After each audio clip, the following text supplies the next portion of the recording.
జగన్మోహన్ రెడ్డి అనే వ్యక్తి కనుక నిజంగా సింపతితో పాలిటిక్స్ చేస్తానంటే ఆయన మించినోడు ఉండేది. ఆ నాయన చనిపోయిన తర్వాత జరిగిన మొదటి ఎలక్షన్ సింపతి కాడే దిగిని ఎరుబోగులుడు అబద్ధాలు చెప్పడం చేతకాని సన్నాసి డైరెక్ట్ చెప్తున్నారు. నిజమే సార్. ఈ రైతు రుణమాఫీలవన్నీ ఆ పకోడీ కబుర్లు చెప్తే ఎంటైర్ పార్టీ చెప్తుంది రైతు రుణమాఫీ ఇచ్చేద్దాం ఒకసారి చేసేద్దాం. ఒక్కడే మగాడు నిలబడ్డాడు. నేను ఇవ్వను. దాన్నే మాట తిప్పడం మడం తిప్పడం అంటే. మీరు నన్ను సన్నాసం చేద్దాం అనుకోండి, నేను సన్నాసిని కాదు. ఎందుకంటే అబద్ధాలు చెప్పి ప్రజలు మోసం చేయలేను.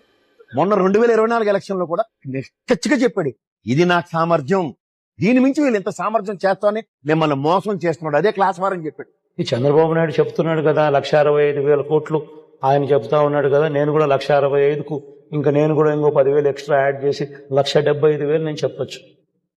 చెప్పడం చాలా ఈజీ, కానీ అబద్ధం చెప్పడం కరెక్ట్ కాదు. చేయగలిగింది చెప్పాలి.